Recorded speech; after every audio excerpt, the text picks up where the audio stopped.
Andrew Jackson, the seventh president of the United States, is often forgotten by most people nowadays, doomed to relative obscurity with the likes of James K. Polk and Ulysses S. Grant, who were great American presidents who weren't as great as the really great American presidents. So only a handful of people remember what they actually did in office. They just remember they're the ones on the money.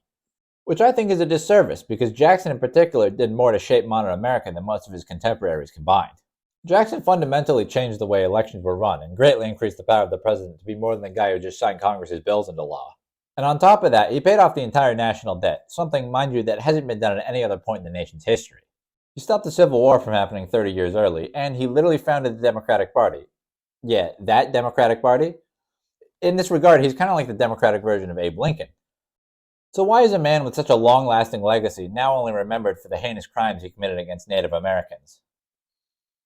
Oh wait, no, that might be it. So that's why I'm here, to summarize the life of the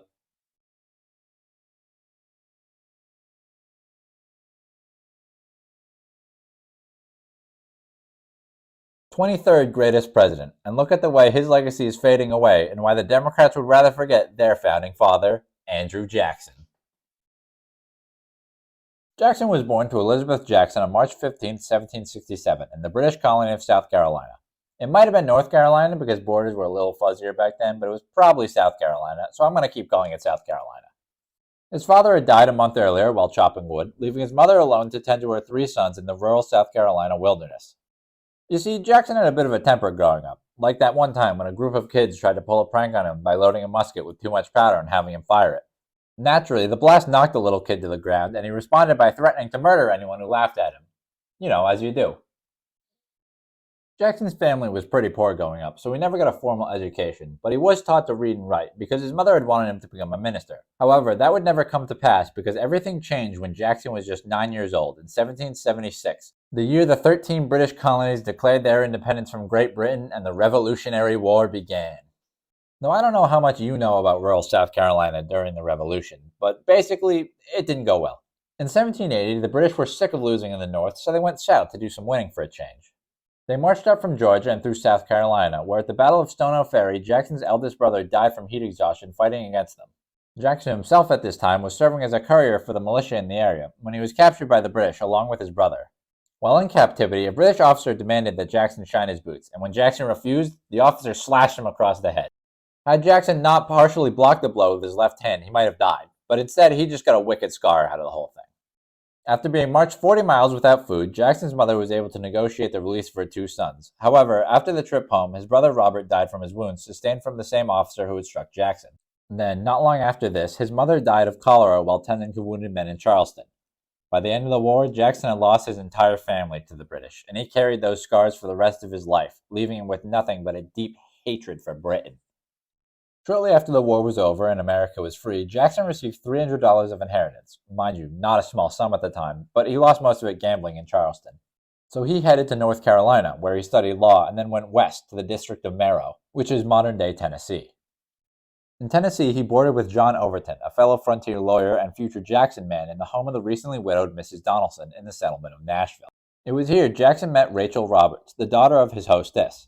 She was already married to a man named Lewis Roberts. However, he treated her badly to the point where he kicked her out of his house in Kentucky and sent her all the way back to Tennessee. Jackson and Rachel almost immediately fell in love, and when Mr. Roberts came back to Tennessee to, get his wife back, she and Jackson fled to Natchez, which at this point was part of Spanish Louisiana. Seeing how his wife had just run away with another man, Roberts filed for a divorce, and hearing of this, Jackson and Rachel married in Natchez and returned to Nashville. There was just one small problem. Roberts wasn't actually granted a divorce, so Jackson had just married another man's wife, but this was frontier Tennessee, so no one really cared. And eventually, Roberts was granted his divorce, and Rachel and Jackson could marry again. This time legally. They never had their own children, but they did adopt one of Rachel's nephews as their own, and named him Andrew Jackson Jr. However, the times, they were a-changing. Tennessee was no longer the Western District of North Carolina, it was its own state. And Jackson, a now prominent member of Tennessee society, was invited to the Constitutional Convention, and it's even said that he proposed the name Tennessee for the new state. He was elected to the U.S. House of Representatives and then, down the line, even the Senate. However, Nashville was no longer some frontier settlement. It was a real city, and suddenly Jackson and Rachel's dubious past was no longer acceptable. But Jackson, he was willing to defend his, and more importantly, his wife's honor to the death. You see, when the governor called Jackson a wife stealer, Jackson found him in the woods and tried to kill him. But, more famously, after winning a bet against one Charles Dickinson, he challenged him to a duel for calling him a scoundrel and insulting his wife. But Jackson knew he couldn't outdraw Dickinson, but don't worry about him. He had a plan. His plan was to get shot by Dickinson, and so long as he lived, he would have all the time in the world to aim. Dickinson, being a crack shot, had aimed for Jackson's heart, but he had missed because Jackson wore his coat so loose on account of his slender frame. However, Jackson was still shot in his left side, and he broke a few ribs. And the problem was that the bullet was too close to his heart to operate, so he carried this thing for the rest of his life. But at least he was alive. Then, in 1805, Jackson got a visit from one Aaron Burr. For you see, Burr had shot Hamilton, and he was found innocent of murder because, it was a duel and Hamilton had consented to being shot. And Burr went west looking for allies for a little project he was working on. Now, the thing is, we don't actually know what Burr was planning to do out west, gathering military allies for. Be it building his own kingdom in Mexico, taking control of Louisiana and seceding, or overthrowing Jefferson. But whatever it was, Jackson got roped into it. However, Burr's plans never really went anywhere, and Jefferson got a whiff of what he was doing and tried to prosecute him for treason. But since he didn't have any actual evidence or know what Burr was planning, he wasn't found guilty, and everyone just forgot about the whole thing. However, this little event tarnished Jackson's reputation in Washington for a time, because anyone who was associated with Burr was believed to be a traitor, and it would have probably killed his political career, if not for one little thing. It's 1812, and knock knock, it's the British again. Basically, Britain wasn't respecting American independence and was interfering with trade and kidnapping American sailors to serve in their navy. So, America declared war, and got absolutely pounded. The War Department was afraid the British were planning on attacking New Orleans, so they ordered a Tennessee militia to defend the city. They did not order Andrew Jackson there, because Washington didn't trust him after the whole Burr thing. And when President Madison heard who was leading the little expedition, he told Jackson to disarm his men and send them home. However, this party had made it all the way to Natchez, which is 500 miles from Tennessee and in the middle of a hostile Indian territory. So, instead, Jackson decided to not disband his army, and instead lead them back to Tennessee himself. He even gave up his own horse and walked down the distance so that the sick men would be able to ride home, and gave up eating in order to ration supplies. His display of toughness and compassion for his men earned him the nickname Old Hickory, and when he arrived back in Nashville, he was a legend among the men. But the war wasn't yet over for Old Hickory, because within the Creek tribe a civil war had begun. William Weatherford, also known as Red Eagle, had started attacking Creek and American towns in order to reject American influence within the Creek Nation. The war raged all across the South, and several state militias joined in to fight the Red Stick Rebellion. And, after an Indian massacre at Fort Mims, Jackson himself was ready to join the fray. Mind you, Jackson had just recently been shot in the shoulder while trying to kill a man for calling him dishonorable, but in the face of danger he sprang back to life and led his men into the Creek lands. He and his right-hand man, John Coffey, carried out a reprisal massacre to avenge Fort Mims by slaughtering a Creek village in their path. It was at this massacre that Jackson found a young Indian boy whose mother had been killed, and he adopted him as his own son and named him Lincoln. Jackson's men were under-equipped, and supply issues plagued them throughout the entire campaign. At one point, a group of men tried to desert, claiming their militia contracts had expired, and Jackson had to stand in their path on a horse, resting a broken musket on the horse's neck because his other arm was still broken. The men eventually backed down, if not only because of their respect for Jackson that they had gained during the earlier Natchez expedition. Eventually, Jackson won the Battle of Horseshoe Bend despite all of his supply problems because the Red Stick warriors had trapped themselves against the river and were slaughtered to the man by Jackson's men and John Coffey's cavalry. Red Eagle himself managed to escape the carnage, but without men to fight, he couldn't go on. One day, he just up and walked into Jackson's camp and surrendered to Jackson himself, ending the Creek War.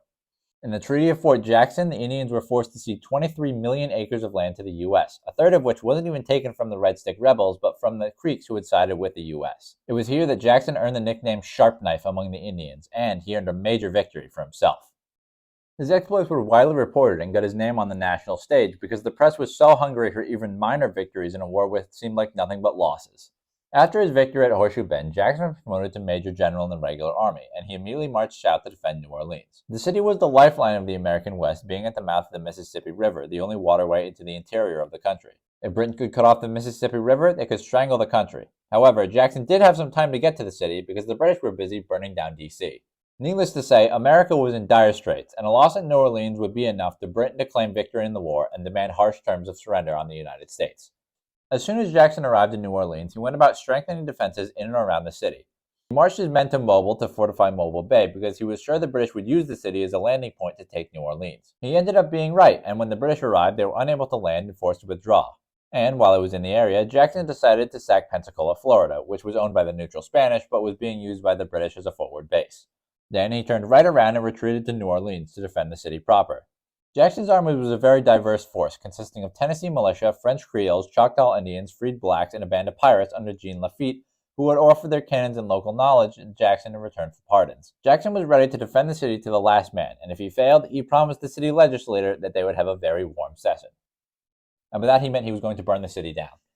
After the defeat at Mobile, the British decided to directly attack New Orleans, so they disembarked nearby and began marching west. They could have probably marched directly into the city and caught Jackson's band unprepared, but instead the British decided to pause for the night and wait until morning to take the city.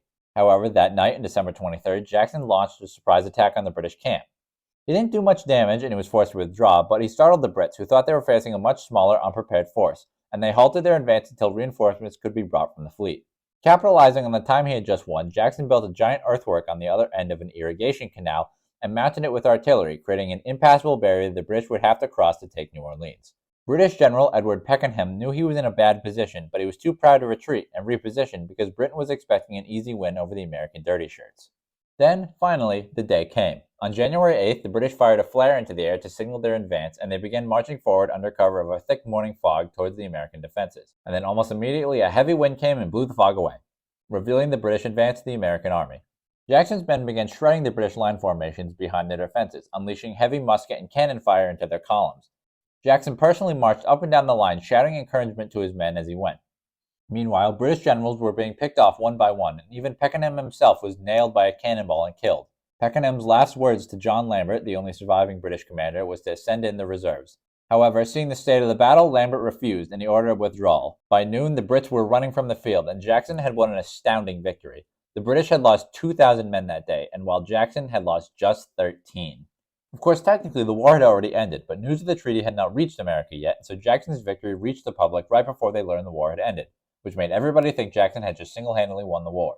The news took almost 3 months to reach Jackson himself, during which time he maintained martial law in the city, fearing another British attack. Anyone who spoke out against him was jailed, and when a judge questioned all his arrests, he jailed the judge. Truly, a man of democracy. But other than a little touch of tyranny standing his reputation in New Orleans, his victory made him a national hero, and he wasn't done yet. He still had one last campaign in him. You see, at the time, Florida was a major security concern to the United States. The Spanish colony was being used by the native Seminole people to conduct raids on American settlements in southern Georgia, and Britain was using it to funnel guns into Indian tribes in the south in hopes of doing more damage to America.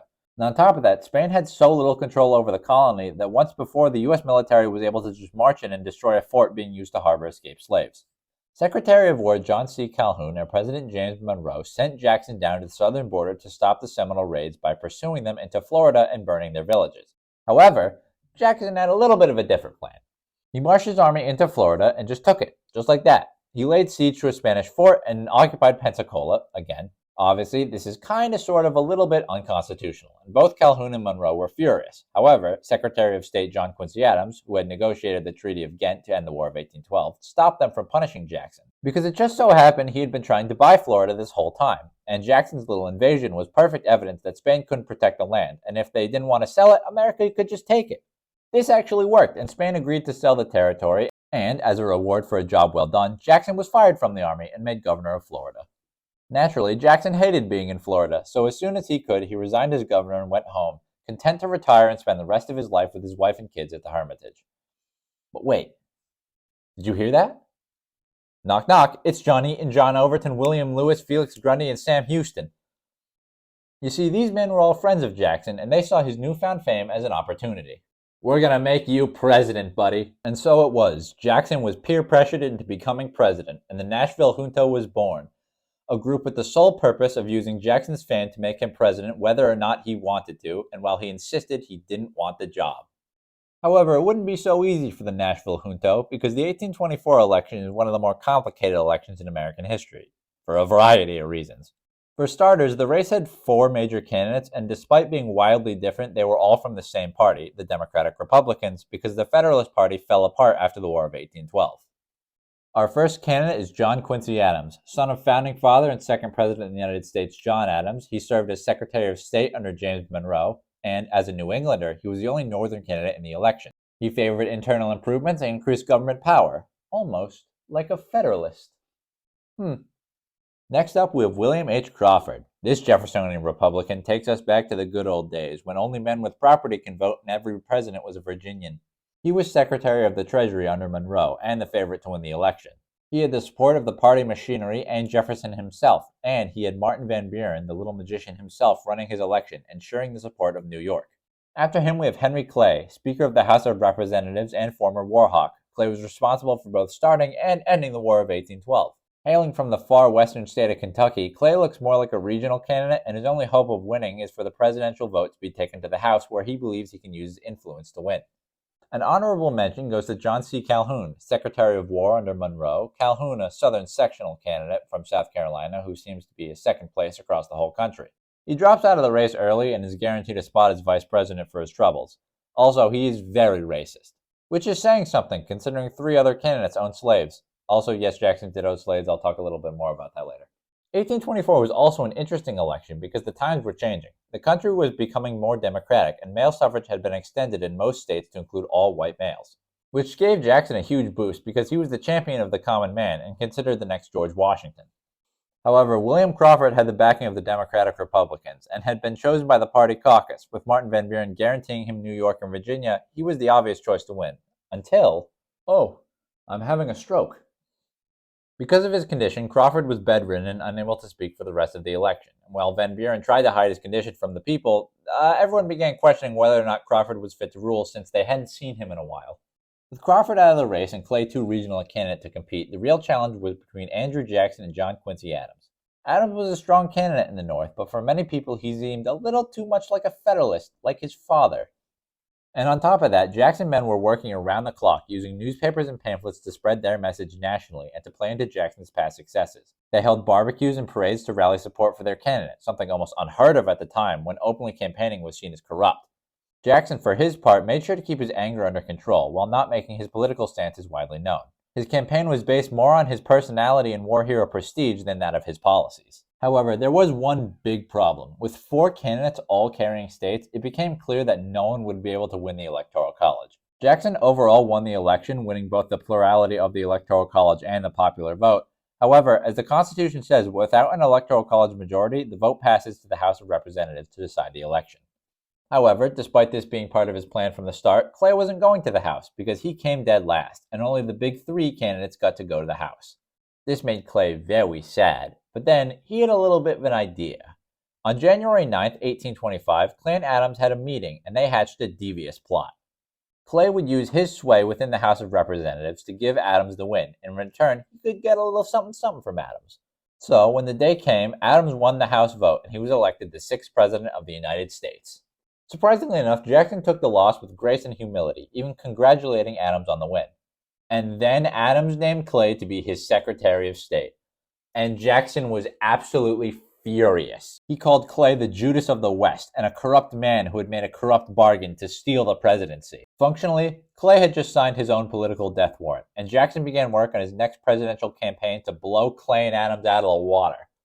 Jackson sought to oppose Adams at every turn, so he made his men deadlock Adams in the Senate and drag every issue out in debate, while Jackson newspapers would slander Adams to no end, digging up anything to hurt him.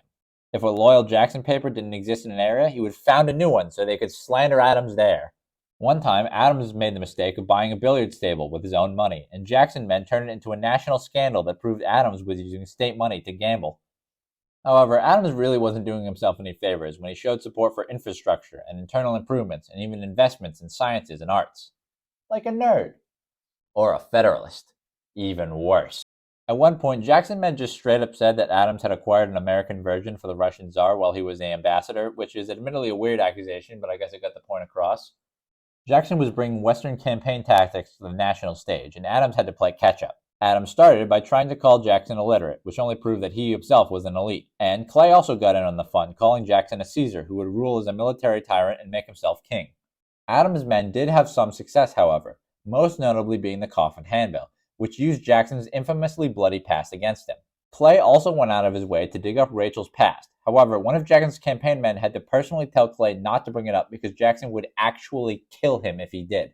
But despite the warnings, many words were said about Rachel Jackson, and in particular how someone with her reputation shouldn't be allowed to lead social life in Washington, D.C.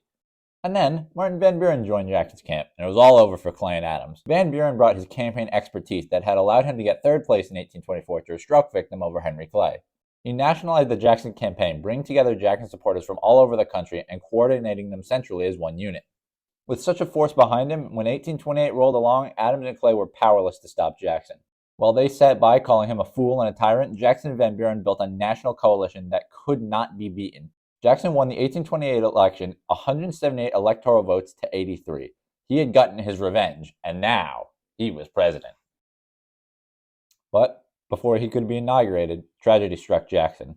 Rachel had aged into a larger woman over the years, and she hated the public life. Not only did it mean that she and Jackson were separated for a time, but the constant attacks by Jackson's opponents wore her down over time and caused her great amounts of stress. She would often write how she would constantly cry while Jackson was away, and now he had just won the presidency, and soon she would be moving to D.C., the heart of the political world. One day, Rachel was stricken by a heart attack and died not long after. Jackson postponed his trip to Washington for as long as he could, and he stayed by her side, holding her body until he was pulled away. The loss was crippling for Jackson, and he blamed the slander of Clay and Adams for killing his wife. When he entered Washington, he was somber. He avoided any and all celebrations and quietly snuck into the Capitol awaiting his inauguration.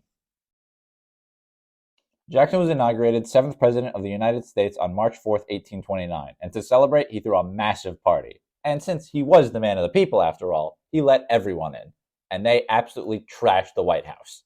Jackson himself had to escape out of back doors to not get crushed by the American people, and everyone else had to be lured out onto the grounds by free alcohol. Truly, the people's president. Jackson started his administration by purging the entire government. The bureaucracy hadn't actually changed since Jefferson, and Jackson sought to remove corrupt officials and political elite from the government so he could really be the man of the people. He fired a sixth of all the government workers, totaling about 2,900 people, and he created the spoils system, which filled all those empty government jobs with good old Jackson loyalists as a reward for their loyalty. How very uncorrupt of him. His cabinet was even called the kitchen cabinet by his enemies because it was full of loyalists and Calhoun men who would do whatever he said. Jackson believed in small federal government, like a true Jeffersonian, but his idea of small federal government was a little different from other Southerners at the time. You see, he wanted to pay off the entire nation's national debt, as debt has almost ruined his own life. So he raised tariffs, much to the displeasure of the South, and he refused to use federal funds for infrastructure projects, famously vetoing any infrastructure bills. Speaking of the veto, he used it more than all previous presidents combined, which was unprecedented for the president to do. Jackson turned the veto into more of a tool for the president to fight Congress.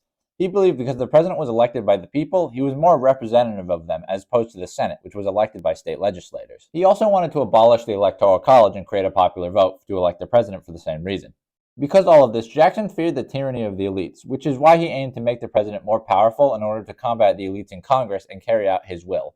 The will of the people, as he would say. It was also during Jackson's first term that a scandal would embroil the executive branch and change the fate of the Democratic Party forever. And this scandal was called the Petticoat Affair. You see, the Petticoat Affair started with John Henry Eaton. He was appointed Secretary of War and had also just remarried. His new wife, Margaret, had a bit of a promiscuous reputation. Many in D.C. believed her late husband had killed himself because he found out about an affair she was having with Eaton. So, all this to say, no one in D.C. liked Margaret, especially not the women, who refused to treat her as a social equal and were forced their husbands to avoid Eaton and his wife at all costs. This enraged Jackson, who still had memories of when Rachel had been slandered by the socialites of D.C. for her past. This small affair would actually rip the executive branch apart, with the entire cabinet, Vice President Calhoun, and even Emily Donaldson, Jackson's first lady, were against Margaret. Only old Hickory himself would stand up for Margaret, up until Secretary of State Martin Van Buren, the little magician himself, had an idea. You see, Jackson's cabinet was made up mostly of Calhoun men, which was a problem for Van Buren because it meant that Calhoun had more influence in the government than he did, and he was more likely to be Jackson's successor. However, Van Buren realized that he could use the Eaton affair to get closer to Jackson and uproot Calhoun. So, suddenly, Van Buren was Team Margaret. Unfortunately, the Eaton affair just wouldn't go away, and while Van Buren was able to get closer to Jackson, the controversy was becoming a major distraction for the administration. Luckily, Van Buren had another plan. I'm going to resign. The cabinet is tearing itself apart, sir, and I want to be able to carve my own political path away from all this turmoil. Whoa, no, my good man. If anyone should be resigning, it should be me. I'm the cause of this whole affair, and naturally I should be the one to resign. That's not a bad idea. And while you're at it, maybe I'll just wipe out the rest of the cabinet and start all over again. Pretend this whole thing never happened. And just like that, Van Buren had purged Calhoun's influence from the cabinet. And while it did remove himself from Jackson, the two had become close friends, and Jackson wouldn't soon forget about Van Buren. But now we come to what Jackson is most famous for. Unfortunately, Indian removal. Having lived most of his life in frontier Tennessee, Jackson had seen the horrors of Indian wars firsthand, as well as fought in many such as the Creek War. Jackson believed Indian treaties had failed to stop the Native American threat posed to the country, and he believed they ought to be removed out west where they couldn't do any harm. In particular, he sought to remove the 5 civilized tribes, the Creeks, the Choctaw, the Cherokee, the Chickasaws, and the Seminoles, because these tribes lived in the interior of the South, and Jackson believed they posed a threat to the nation and white settlers. Jackson had to fight hard to pass removal because many Easterners and Christian groups saw removal as cruel and immoral. Henry Clay led the opposition in Congress to try and curb Jackson's ability to remove the tribes. All the while, the Supreme Court under John Marshall tried to stop Jackson by citing removal that violated past Indian treaties. But Jackson just said, John Marshall has made his decision, now let him enforce it. Removal was controversial and barely passed the House, with a vote of 102 to 98, but pass it did, and tribes were forced to either submit to state laws or to sell their lands and move out west. Tribes tried to resist by stalling negotiations and attempting to have previous treaties recognized, and the Seminoles even began a full-scale war in the state of Florida. But no matter what they tried, Jackson had won. Indian removal would eventually lead to the Trail of Tears, in which the Cherokee Nation's land was signed away under dubious circumstances, and they were forced to move out west in the middle of winter with little to no supplies, causing 4,000 of the 16,000 tribe members to die on the trip there. While the Trail of Tears happened after Jackson was out of office, he did directly cause it by pushing for Indian removal. Meanwhile, a crisis was brewing down south. Vice President John C. Calhoun was at the head of a political movement that believed in the doctrine of nullification. Nullifiers believed a state could nullify federal law within its borders if they disagreed with the law, and that if the federal government tried to deny this right, the state could secede from the Union. The problem was the Tariff of 1828. It had been passed by Jackson's men, and it raised prices for imported goods, which helped northern industry but hurt southern planters who had to pay more for goods. South Carolina in particular was hit hard by the tariff and wanted to nullify it. Calhoun had tried to get Jackson on his side, but Jackson believed nullification would destroy the Union. And after the Petticoat affair, Calhoun had lost all his sway with Jackson, and so instead he fully devoted himself to the cause of nullification. Congress tried to compromise by passing a lower tariff, but it didn't work, and on November 24, 1832, South Carolina voted to nullify the tariff, effective February 1st. Jackson was furious and threatened to hang the leaders of South Carolina. He immediately pulls all local troops out of South Carolina and replaces them with Union loyalists, while also mobilizing 5,000 men to march towards South Carolina if need be. In Columbia, Governor Robert Hayne called on men to defend the state, and he created the Mounted Minutemen Militia in case of an invasion by the federal government. Other southern states sympathized with South Carolina but ultimately decided not to join in them, lest they anger Jackson. In Congress, Clay began negotiations to lower the tariff even more. While Jackson believed a civil war was inevitable, he declared that he will die with the Union. He also makes a request for Congress to authorize the use of force against South Carolina if they were to secede.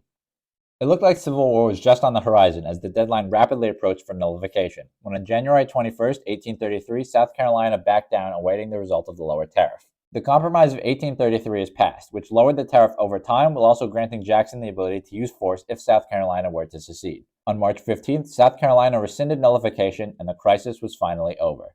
However, Jackson noted how if South Carolina would go this far over lowering a tariff, imagine what they would do if slavery was ever threatened. But there's no time to think about the inevitability of disunion, because Jackson had one more big fight in him, and this time his enemy was the Bank of the United States. Well, actually, it was the second Bank of the United States, under the bank president Nicholas Biddle. You see, the bank had near unlimited, unchecked financial power, and it had control of all government funds, but it wasn't directly responsible to Congress. While the bank had served its purpose and stabilized the country's currency, Jackson hated all banks, and even though Biddle hadn't abused his power yet, Jackson saw no justification for keeping the bank in its current form. Jackson publicly stated his intention to destroy the national bank, and Biddle was a reasonable guy, so he tried to compromise with him by helping repay the national debt, but Jackson just wasn't having any of it, and so the bank war began.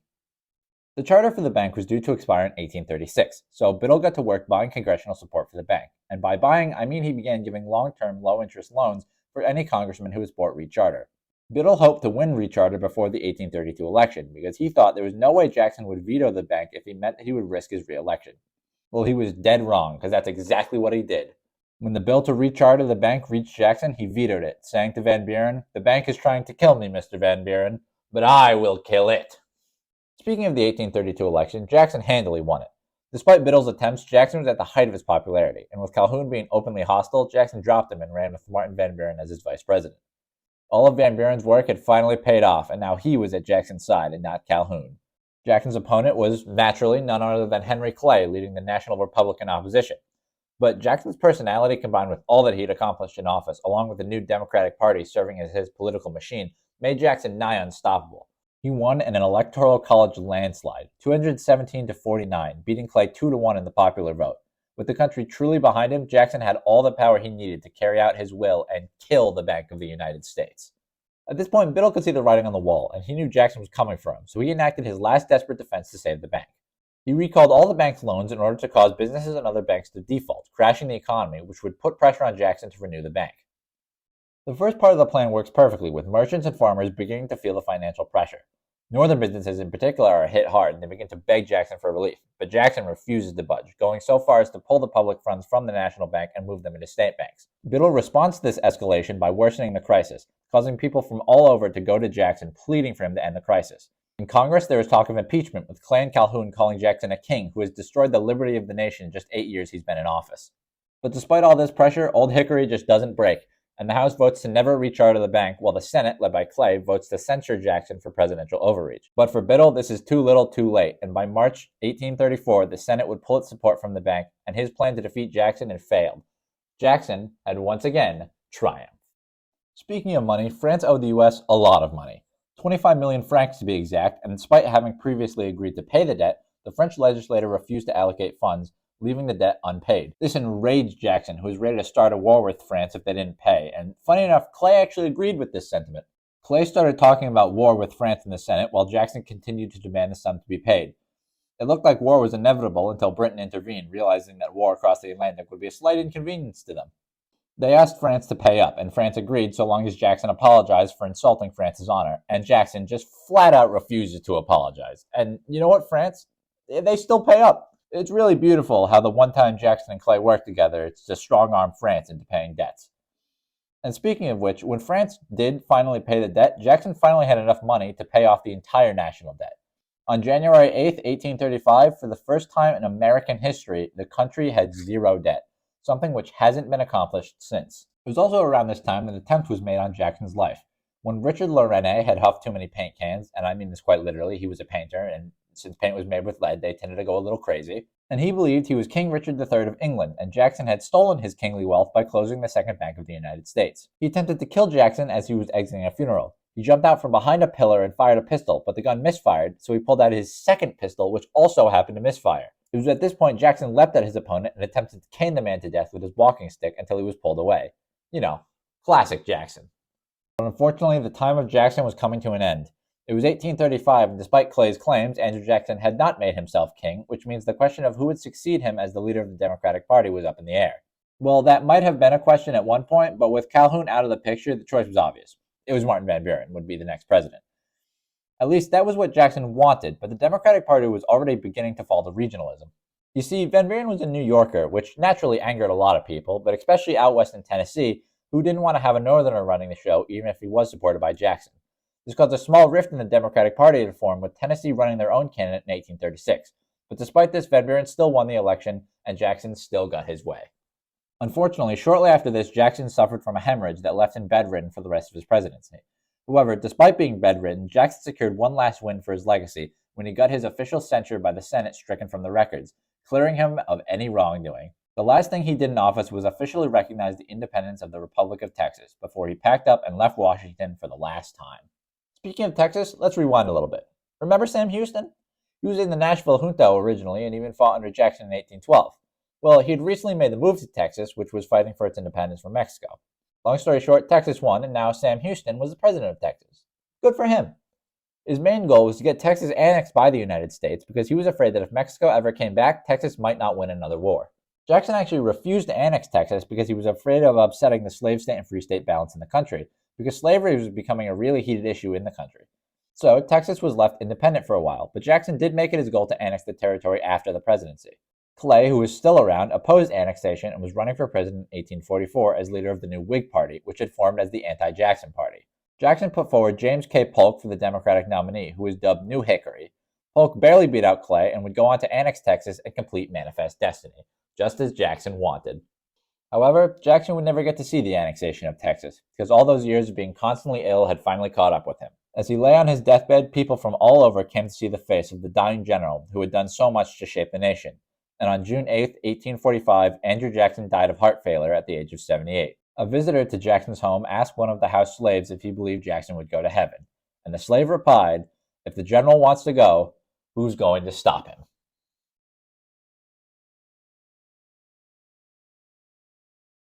And thus ended the life of the first Democrat, the man who defined an era of American democracy and championed the common man like no one before him. Jackson said that he himself only had two regrets in his life: that he didn't shoot Henry Clay and hang John C. Calhoun. For years after his death, Jackson was a paragon of Democratic values. Democrats from FDR, Harry Truman, and JFK have all honored Jackson as the founding father of the Democratic Party and a symbol of democratic ideals. And in 1853, a statue of Jackson was placed in Lafayette Square, right outside the White House, where it still stands today. And he's even on the $20 bill because he was seen as such a symbol of democracy. So why is this hero of the common man and Democratic icon now forgotten by most and remembered by the rest as nothing more than a monster of America's past who is better off forgotten? Well, it's not hard to see why. Jackson's modern legacy is clouded by the specter of slavery and his treatment of Native Americans. Jackson was a slave owner who, at the height of his plantation, owned up to 150 slaves. He was a good slave owner who made sure that his slaves were treated humanely and fair, but he was also a wrathful man who would pay extra if slave hunters would give 100 lashings to any of his escaped slaves they found. Jackson didn't see blacks as people, and as such he didn't free his slaves when he died. But maybe worse than that, though, he opposed abolitionism. He saw it as a dangerous ideology that sought only to sow chaos and conflict in the South. When abolitionists began distributing anti-slavery pamphlets throughout the South, he had their distribution curbed, violating the First Amendment in the process. And when it came to natives, he had no remorse. While he did adopt an Indian as his own son, and he treated him as if he was his own, he also allegedly had his soldiers cut off the tips of dead warriors' noses in order to count casualties, and he violated Indian treaties to remove them from their lands and to move them out west, causing countless to die. All while Eastern Christians and the Supreme Court tried to stop him because even at the time the act was seen as cruel and borderline barbaric. His economic policies, especially his bank war, caused financial panic, and in 1837, without a central bank, the economy entered a recession that it wouldn't escape until the mid-1840s. What I say is that not all great American presidents are all good. While Jackson may have failed to fight slavery, he did save the Union, and Lincoln said so himself. Jackson was not a perfect man. Dare I say he wasn't even a good man, but he was a great man, a man whose legacy ought not to be forgotten.